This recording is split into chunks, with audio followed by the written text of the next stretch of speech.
Stalker 2 have released a dev blog which shows some various different character models, some new weapon skins, and while it doesn't show gameplay, it did show this rather unusual feature of their custom teeth tool, which allows you to give every single character its own unique set of terrible teeth for them to smile with. Now, I quite like this because it really makes me feel at home, as it gives you the true, genuine experience of what it's like for me to live every day in the UK. Next up, Genshin Impact, otherwise known as Waifu Simulator, has made over $1 billion in just 6 months on mobile revenue alone. Now, this goes to show that if you give the players what they want, they will reward you, and they have spoken. What they really want is waifus with massive assets. Let's face it, if you were a game developer and you wanted to make your characters look like this, you'd probably make a lot more money if they look like this instead. Which would you prefer? Let me know in the comments below. Because what Genshin Impact is it's a gacha game. It's a gambling game. It's very similar to loot boxes. But in the West, you always hear lots of people complaining about loot boxes and how they're predatory and you're throwing away your money and they shouldn't be in games. But I haven't heard anyone complain about how Genshin Impact has been monetizing their game. Even though it's just as bad as loot boxes, no one seems to mind. And the reason they don't mind is because they are getting what they want. They are getting the game which satisfies them in the way they prefer. So, if you're going to make games, stop trying to force these various different woke stereotypes on us that nobody really wants and nobody's interested in, and instead stick to what people want. Feminine waifus with bigger assets than a Wall Street stockbroker. Next up, Call of Duty Warzone has released a new patch which seems to have added more bugs than actual content. First of all, they added in helicopters, attack helicopters, which were taken out 3 months ago because they caused an invisibility glitch. Well, it seems like after them taking them down and then adding them back in, they still have the exact same invisibility glitch that they were removed for in the first place. This is clearly great development and just the kind of development that you would expect from Call of Duty Warzone. Honestly, when you make this amount of money from a game, I would expect a hell of a lot more content than Warzone has actually had added in, and I would expect a level of development that was at least checked a bit more than taking 3 months to fix a problem and then adding it back in where you clearly haven't even checked the problem at all. Hey, just quickly, if you like the stories so far, click like and comment below to tell me what you liked about them.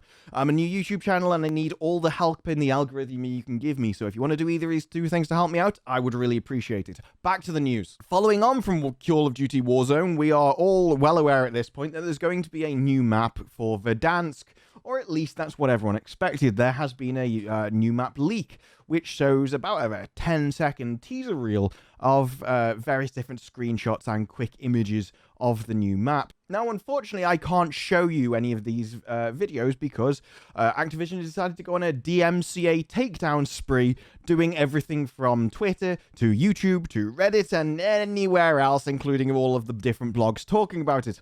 If they're going to get taken down for it, so will I. So, unfortunately, the best I can do is to show you this tweet. But no sooner was this launched than the complaining already began, and quite frankly, I'm on their side. While a 10-second teaser reel isn't the best judge of what a map can be, I agree with everyone else. It really just looks like a reskin of the map we've already got. Nobody wants the map that we've already got with some slight edits. I really don't care how much roof you take off the stadium.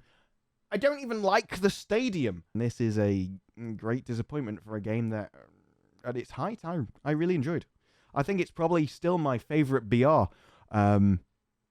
It just has a lot of problems, which unfortunately have made me play the game less and less over time. And we are expecting the new map to come later this month after the Nuke event, which is happening currently, has hit its climax. Unfortunately, very limited with DMCA of what I can put in this video. I wish I could do better. Blame Activision, not me. I'm really sorry. So, moving on. In a time where TV programs are looking decidedly thin on quality at the moment, Witcher Season 2 has now wrapped and we are waiting for a release date. I love Season 1 in the main, although I just kind of thought it was severely lacking on the actually main character, the Witcher.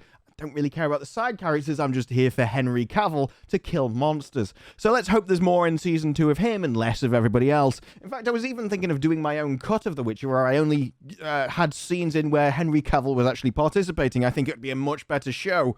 Now, if you actually look at the plot summary for Season 2, it seems to talk about more about Yennefer and Cirilla and everybody else rather than Geralt the Witcher himself, so I'm cautious to say the least about the show. I will probably do episodic reviews of the show along with a season roundup for everyone that was released, because for my sins, I'm still looking forward to it. What can I say? Maybe I'm gullible, maybe I'm easily pleased, who knows? Don't let us down, Jesus.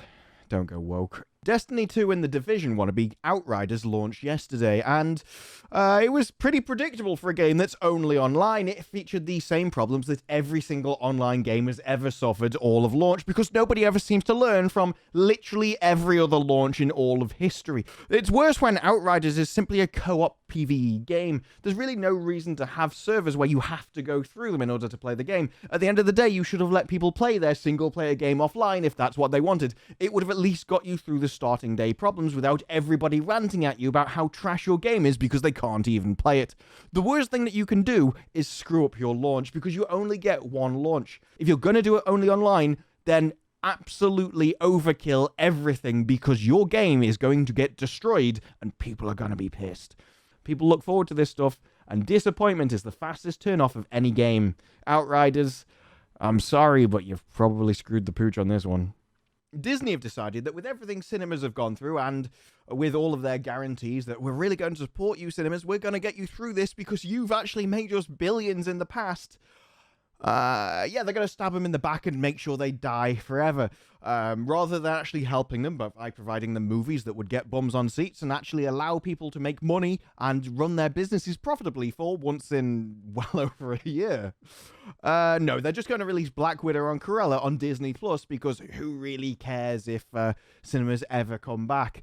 It's been so long at this point with AMC and everyone else shutting down, closing down, and complaining about how everything is just costing too much and you can't run a business if you don't have any customers. A supermarket is nothing if it doesn't have any food, and a cinema is nothing if not only are the people not allowed into it, but Disney and everyone are deciding to set up their own competing venues online with lower overheads where they take a bigger cut.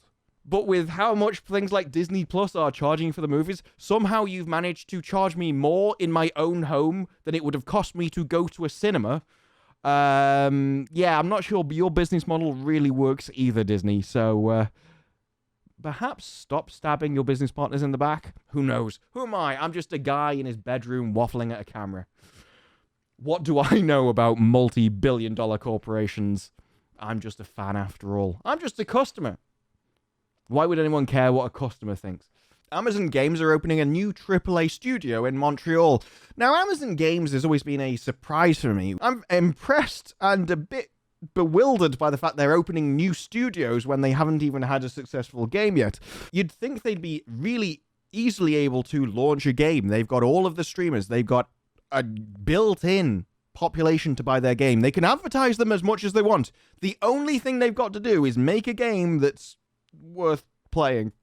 And they haven't managed it. With their games in the past being released, then taken down and saying, no, we're going to work on this. We're going to fix this and bring it back. And then quietly axing it in the background. It really doesn't hold out much hope for the others. Now, this team is one which has worked on Rainbow Six Siege for over 8 years.